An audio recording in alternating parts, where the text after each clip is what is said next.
Pois é, a grande imprensa está noticiando muito sobre a venda de ingressos paralelos aí de jogos da Copa do Mundo. Cambistas brasileiros e uma quadrilha internacional, de uma máfia de venda de ingressos, de certo desvio de ingressos para vender, tendo lucratividade extraordinária. Aí a gente fica pensando, pô, tem gente de todos os países envolvidos nisso aí, de uma série de países envolvidos.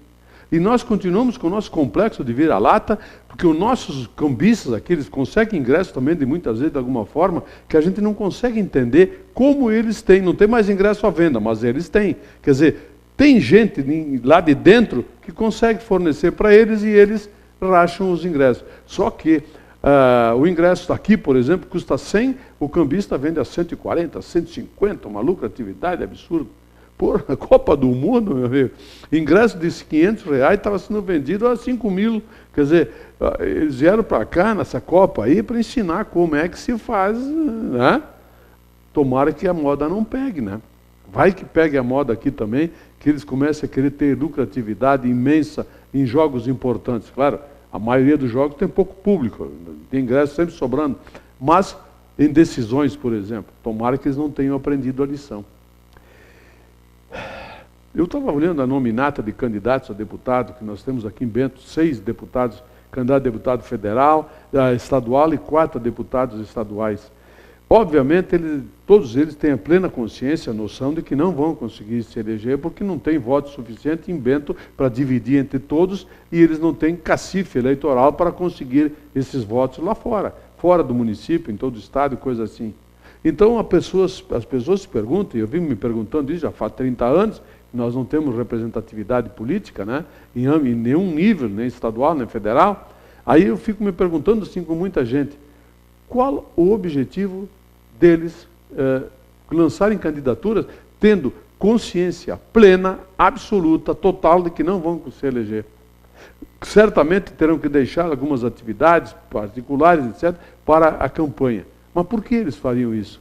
É uma coisa que nós vamos tentar descobrir. Quem sabe, entrevistando todos eles aqui no decorrer do tempo. Vai que dê, né? Pode ser. Ontem de noite, depois do jogo, teve vandalismo, deram fogo em ônibus, foi um horror. Depredaram lojas, saquearam lojas, etc. e tal. Acho que eu sei por que aconteceu isso. Não foi por causa do jogo, obviamente. Ninguém faz isso porque perdeu um jogo de futebol. Claro que não.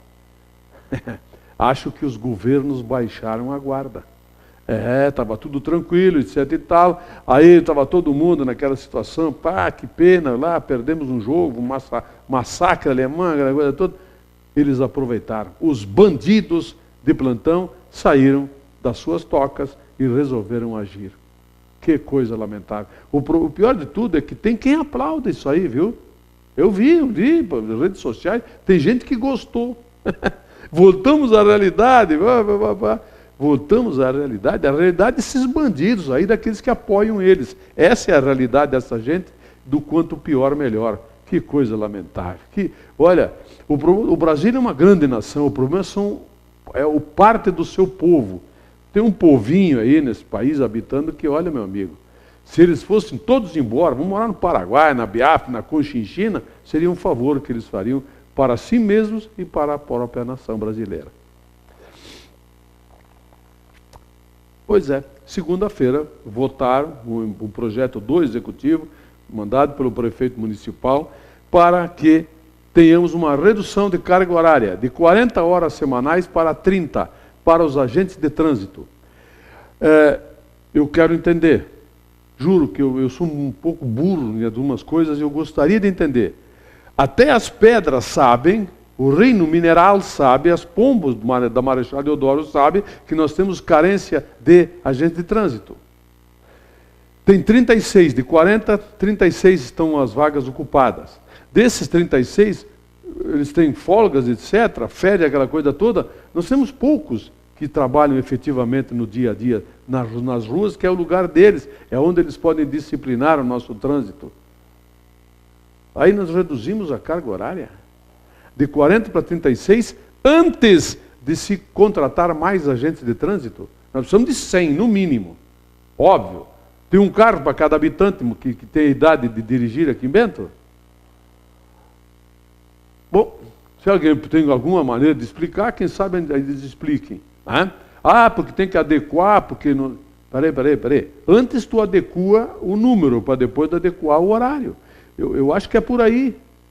As atendentes de escola também entraram nessa, de reduzir de 40 para 30 e tal. Nada contra, porque pouca gente vai notar que elas reduziram o horário, porque as pessoas vão reclamar que elas não estão lá. Só que a gente de trânsito, apesar da extrema necessidade deles, pouca gente reclama que eles não estão nas ruas. Só que as pessoas de consciência, as pessoas que têm plena noção das coisas. Vamos tentar descobrir o porquê disso agora. Por que não foi feita uma inversão nessa ordem das coisas? Eu não estou entendendo, sinceramente, não estou mesmo. Você sabe quanto era o salário mínimo em 1994, lá em julho? R$ 64,00, 20 anos de plano real, né? R$ 64,79. Isso correspondia a $71,98. 98 centavos de dólar. Ou seja, $72. Sabe quanto está o salário mínimo hoje? R$ 724. Corresponde hoje a $326. Vou repetir. R$ 64,74, hoje é R$ 724. $72 e agora é $326. Quanto aumentou o salário mínimo? 1.013%. Vou repetir.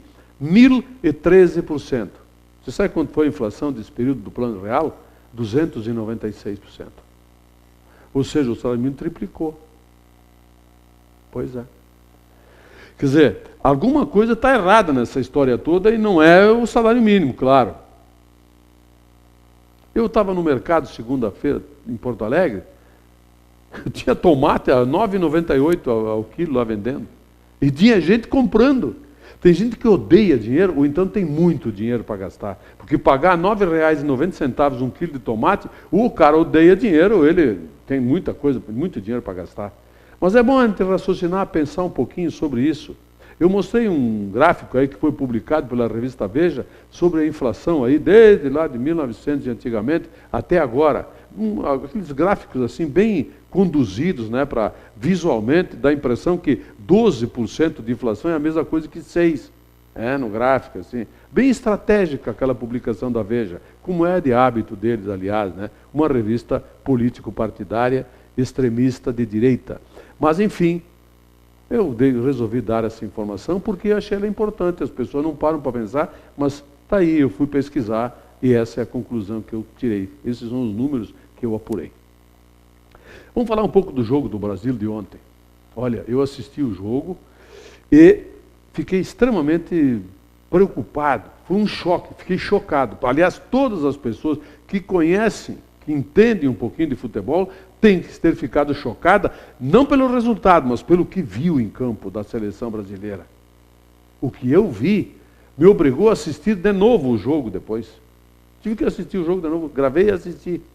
Meus amigos, algo de errado, algo de podre, e não era no reino da Dinamarca.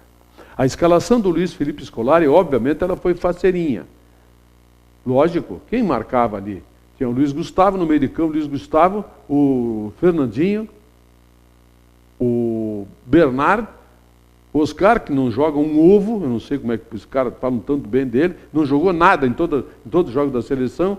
Aí tinha o Fred na frente, que se não tivesse também ninguém ia notar, ele é o Barcos da seleção brasileira. Enfim, a escalação já começou errada. E eu estava com o meu sobrinho assistindo o jogo e disse para ele, pô, ele vai entrar com o Bernard Faceirinho desse jeito aí? 1 minuto de jogo, já deu para notar o que ia acontecer. Só que um monte de coisa que aconteceu naquele jogo ali foi muito, muito estranha. Eu acho que vocês estão querendo, devem entender o que eu quero dizer. Coisas muito estranhas aconteceram naquele jogo. Jogadores que perderam bolas ridículas, disputas que... Pô, que é isso? Essa seleção alemã não faz 7 no Flamengo de São Valentim. Duvido que ganhe do Flamengo de São Valentim de 7, não ganha.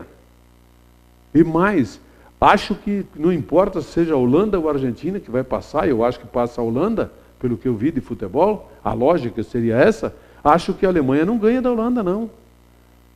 Não é essa coisa toda. Se jogarem 100 partidas Brasil e a Alemanha, 100, duvido que uma das duas seleções, porque o Brasil pode ganhar sim, esse mesmo time aí, só tirando o Bernardo, aquele penteirinho que jogou ali, ele entrou em campo e tal, botando um jogador de futebol no lugar dele, né? O Paulinho, por exemplo, só botando o Paulinho no lugar do Bernardo, eu duvido que em 100 jogos a Alemanha consiga ganhar com 2 gols de diferença do Brasil. Não tem como. Algo de muito podre aconteceu ontem naquele jogo, não tenho dúvida disso. Será que eu estaria certo ou errado? Não sei. O tempo agora vai dizer muita coisa. Vamos torcer agora para que nós tenhamos a Argentina pela frente e a gente consiga dar chega para lá, nos portenhos, já vai ser aliviar um pouquinho a barra, vai reduzir 2% o fiasco que nós fizemos mundial ontem. Mas é bom que se diga, foi um jogo de futebol.